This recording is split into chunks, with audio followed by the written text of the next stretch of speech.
অর্থাৎ গীতা পাঠের আগে যে মন্ত্রগুলো বলতে হয় সেগুলো। ওম অজ্ঞানতিমিরান্ধস্য জ্ঞানাঞ্জন শলাকয়া চক্ষুরুন্মিলিतं যেন তস্मै শ্রীগুরুবে নমঃ। শ্রীচৈতন্যমনোভীষ্টং স্থাপিतं যেন ভূতলে স্বয়ং রূপং কদা মह्यं দদাতি স্বপদান্তিকं। वन्देऽहं श्रीगुरुं श्रीयुतपदकमलं श्रीगुरुवैष्णवं श्रीरूपं सागरजातं सगुणगुणान्वितं तं सजीवं साद्वैतं सवधूतं परिजनसहितं कृष्णचैतन्यदेवं श्रीराधाकृष्णपदानुसगणललिता श्रीविशाखान्वितं च। हे कृष्ण करुणा सिन्धु दीनबन्धु जगत्पथे गोपेश गोपिकान्त राधाकान्त नमोस्तुते। तप्त कंचन गौरांगी राधे वृंदावनेश्वरी वृषभानुसुते देवी प्रणमामि हरिप्रिये। पंचकल्पतरुभ्यश्च कृपा सिन्धुभ्यश्च च पतितानां पावनेभ्यो वैष्णवेभ्यो नमो नमः। जय श्री कृष्ण चैतन्य प्रभु नित्यानंद श्री अद्वैत गदाधर शिवसदि गौर भक्तवृंद।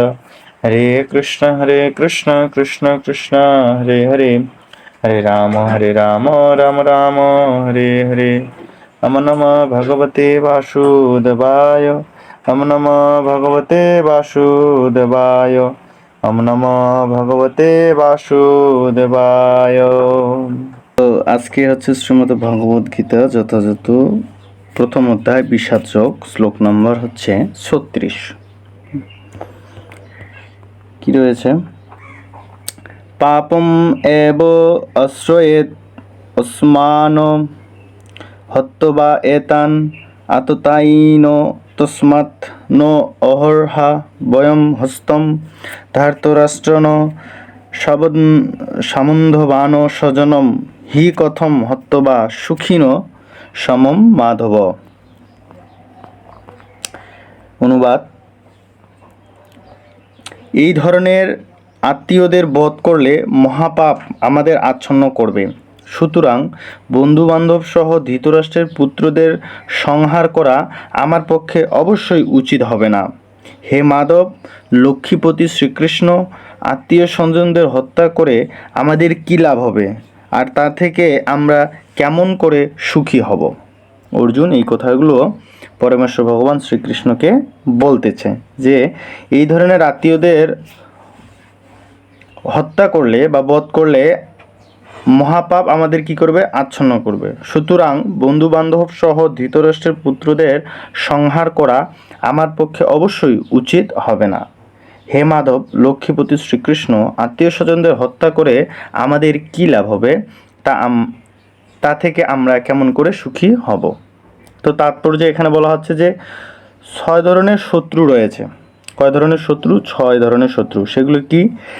1 নম্বর, যে বিষ প্রয়োগ করে, যে 2 নম্বর যে ঘরে আগুন লাগায়, 3 নম্বর হচ্ছে যে মারাত্মক অস্ত্র নিয়ে আক্রমণ করে, 4 নম্বর হচ্ছে যে ধন সম্পদ লুণ্ঠন করে, 5 নম্বর যে অন্যের জমি দখল করে, এবং 6 নম্বর যে বিবাহিত স্ত্রীকে হরণ করে। এই ধরনের আত্মীয়দের অবিলম্বে হত্যা করে নির্দেশ শাস্ত্রে দেওয়া হয়েছে এবং এদের হত্যা করে কোনো পাপ হয় না।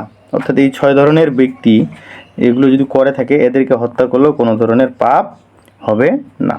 এবং তারপরে 37 এবং 38 নম্বর শ্লোক একসঙ্গে দেওয়া রয়েছে এখানে। যদি ওপি এতেন প্রশন্তি লভ উপহত চেতস কুলক্ষয় কৃতম দশম মিত্রদ্রোহে চ পাতকম কথম ন জ্ঞেয় অস্মিভ পাপাত अस्मा নির্বভূতম কুলক্ষয় কৃতম দশম প্রপশ্যন্দভি জনার্দন। অনুবাদ: হে জনার্দন, যদিও এরা রাজ্যলোভে অভিভূত হয়ে কুলক্ষয়জনিত দোষ ও মিত্রদ্রোহ নিষ্পত্তি পাপ লক্ষ্য করছে না, কিন্তু আমরা কুলক্ষয়জনিত দোষ লক্ষ্য করেও এই পাপ কর্মে কেন প্রবৃত্ত হব? অর্থাৎ অর্জুন পরমেশ্বর ভগবানকে বলতেছে যে হে জনার্দন, এরা রাজ্য লাভের অভিভূত হয়, অর্থাৎ রাজ্য লাভ করার জন্য কুলক্ষয়জনিত দোষ এরা দর্শন করতে পারছে না, পাপ লক্ষ্য করছে না।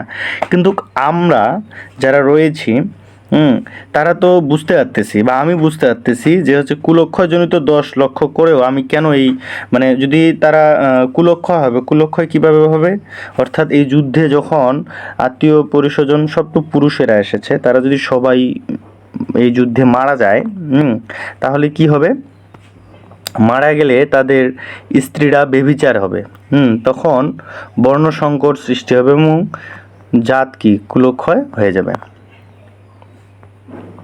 এভাবে কুলক্ষয় হবে। 39 নম্বর, কুলক্ষয় প্রণশন্তি কুলধর্মা সনাতনা ধর্মে নষ্টে কুলম কৃৎসনম অধর্ম অভিভবতি উত। কুলক্ষয় হলে সনাতন কুলধর্ম বিনষ্ট হয় এবং তাহলে সমগ্র বংশ অধর্মে অভিভূত হয়। অর্থাৎ কারো যদি কোনো কুলক্ষয় হয় তাহলে কি হচ্ছে, সমগ্র বংশ কি অধর্মে অভিভূত হয়, অধর্মে অভিভূত হয়। 40 নম্বর শ্লোক, অধর্ম অভিবাত কৃষ্ণ প্রদুষ্যন্তি কুলস্ত্রিয় স্ত্রীষু দৃষ্টাসু বাঞ্চেয় জায়তে বর্ণসংকর। হে কৃষ্ণ, কুল অধর্মের দ্বারা অভিভূত হলে কুলবধূগণ বেভিচারে প্রবৃত্ত হয় এবং হে বাঞ্চেয়, কুল স্ত্রীগণ অসৎ চরিত্রা হলে অবাঞ্ছিত প্রজাতি উৎপন্ন হয়। অর্থাৎ এখানে বলা হচ্ছে যে কুল স্ত্রীগণ, অর্থাৎ আমাদের যে স্ত্রী রয়েছে তারা যদি অসৎ চরিত্র হয় তাহলে অবাঞ্ছিত প্রজাতি অর্থাৎ অবৈধ সন্তান উৎপন্ন হবে। এই বিষয়টা অর্জুন পরমেশ্বর ভগবান শ্রীকৃষ্ণকে বলতেছে যে যদি এই যুদ্ধে যে পুরুষরা রয়েছে তারা যদি সবাই মারা যায় তাহলে তাদের স্ত্রীগুলো কী হয়ে যাবে, ব্যভিচারী হয়ে যাবে, বা অসৎ চরিত্র হবে, এবং যদি অসৎ চরিত্র হয় তাহলে অবাঞ্ছিত প্রজাতি উৎপন্ন হবে। এভাবে আমাদের কী হয়ে যাবে, কুলক্ষয় হয়ে যাবে। হরে কৃষ্ণ।